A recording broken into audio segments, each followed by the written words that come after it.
Hi everyone, and welcome to this week's video.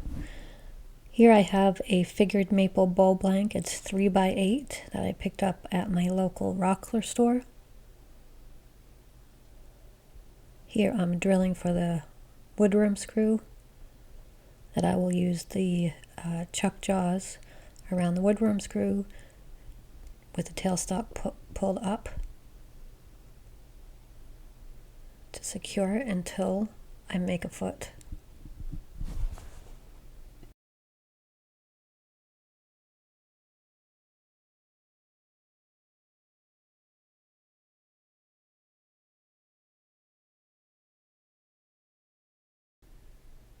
So as you can see, it's pretty out of balance at first. Using the Carter & Son bowl gouge to true it up. It takes a few passes before I can start working on the bottom. And I put the tool on top of it to see if it bounces, it's not trued up, but if it's smooth, obviously it's in balance. So here's starting working on the bottom and the curve of the bowl. A little bit different angle in this shot. So with the tailstock removed, I start working on the foot. And as you'll see here in a minute, I changed my mind midway through. I was going to make a recess, mortise, and then I changed my mind and made a foot.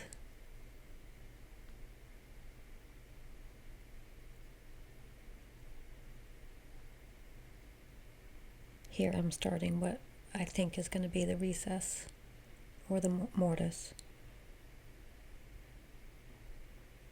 And then I change my mind and start turning the sides and make it into a foot or tenon.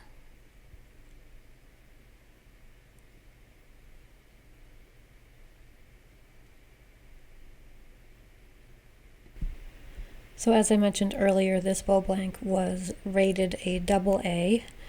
It goes from A to AAA, and AAA being the best. I usually try to buy the AAA because I like the highly figured grain. This one was okay. I definitely have seen better. But what I decide to do with the bowl is based on what I think the grain pattern can take or will look best. Sanding here, I sanded the outside from 80 to 400 grit. And applying some denatured alcohol to get rid of the dust before applying the sanding sealer.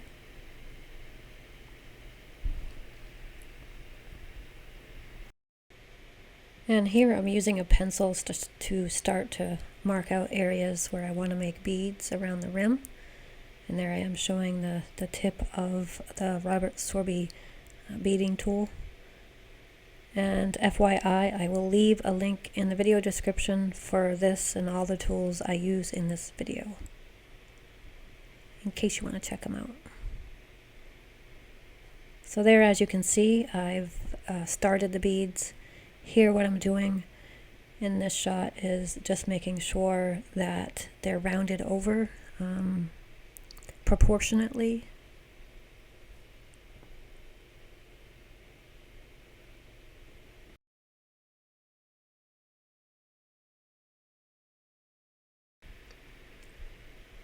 So I know I'm going to get some comments about why I would cover up the grain. Like I said, this is a AA rated blank. The grain on the outside really wasn't very notable, and I had an idea to try to make a sort of weathered looking bowl. So I chose milk paint and I used the base white, and here I am putting on flag red.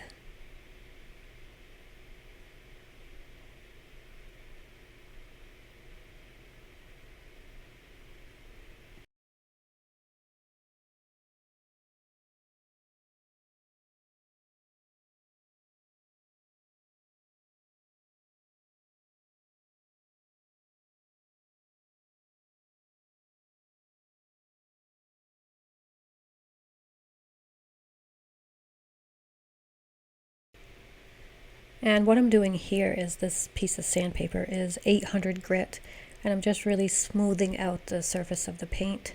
Even though I'm going to be losing some paint, it helps to smooth it out. And so I'm picking random spots to sand further in areas for the weathered look or rustic look.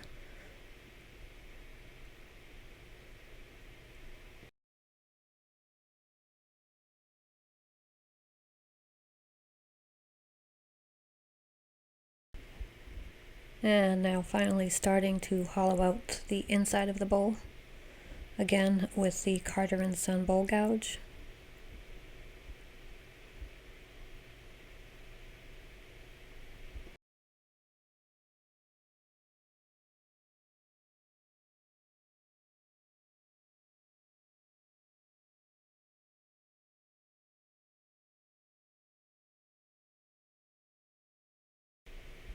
And as I've said in previous videos, if you've watched any previous ones, when the tailstock is not pulled up on the piece, it is a good idea to be pretty cautionary.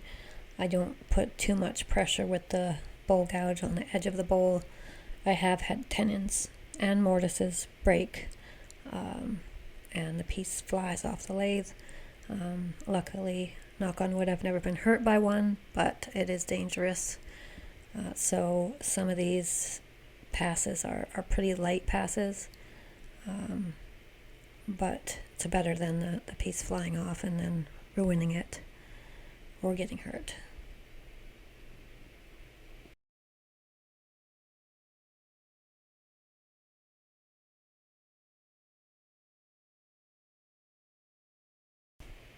And if you're following along with the fun little bet I have with my brother about getting to 20,000 subscribers, I am unfortunately losing that bet, and with 29 days to go, I still need almost 4,000 subscribers to win that bet. So if you're not subscribed, click that subscribe button.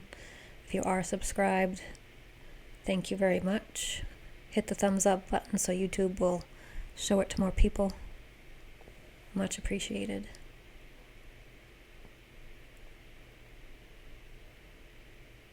So I'm gauging the thickness of the bowl with just my hands.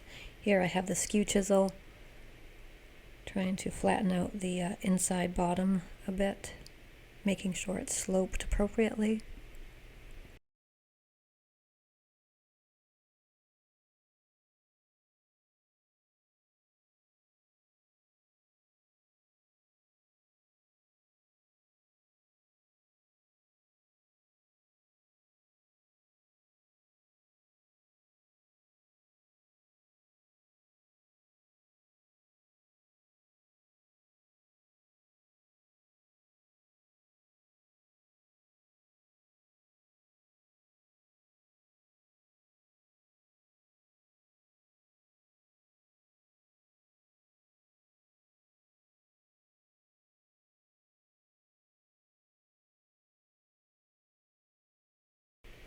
And just like the outside of the bowl, I sanded from 80 to 400 grit.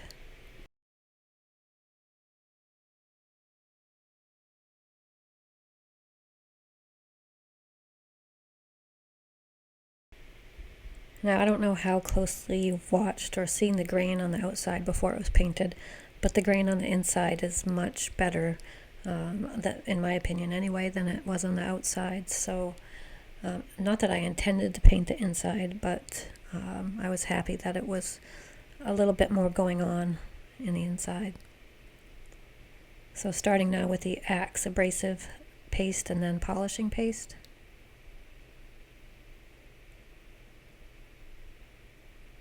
Denibbing it here before applying the abrasive paste. If you want to try out Axe, they do have kits available. Link in the video description and a coupon code to get 10% off, so check them out. They now have different size kits depending on how much turning or woodworking you do. So you can get a small kit for as low as $10 or the standard kit for a little bit more. Here is the polishing paste. I've said it a million times, but my favorite part.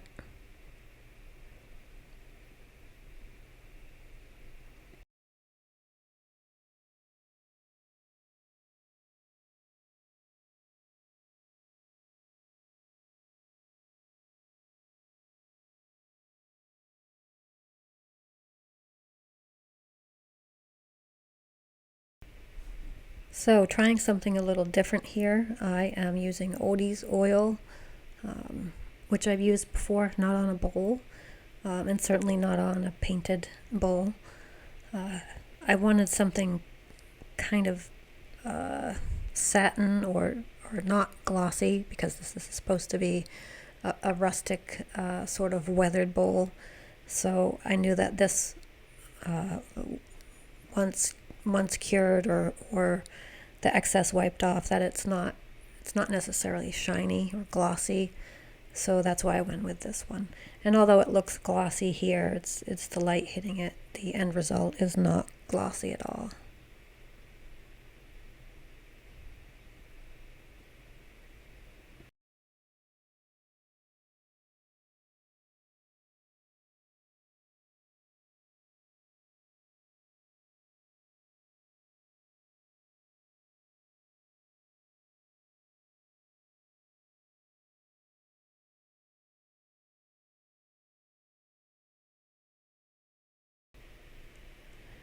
And I have it in the Longworth jaws, and I'm turning off the foot. This is always a nervous part for me because you have to get the jaws around the bowl just right for it to be really secure. But it worked out, and I took the tenon off.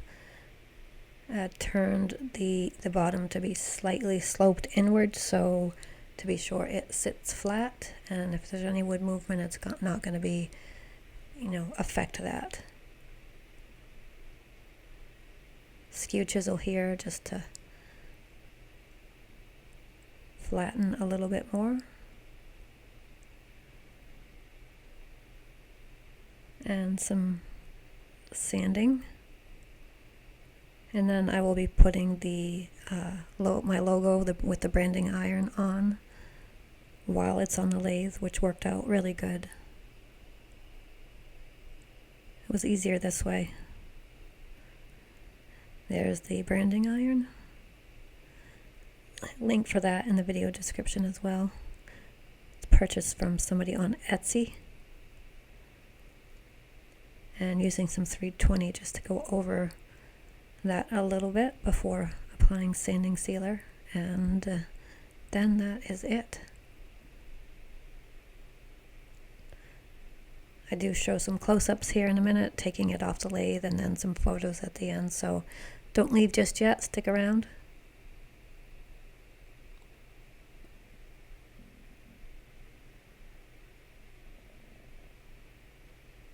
So here are the close-ups. See the inside, the grain is pretty nice, and as you can see, it does look a little bit weathered. Let me know in the comment section down below if you like this look or not. Love to hear your thoughts as always. And here are a few photos. Thank you so much for watching. I do appreciate it. Don't forget to subscribe, like, and share. And until next week, peace out.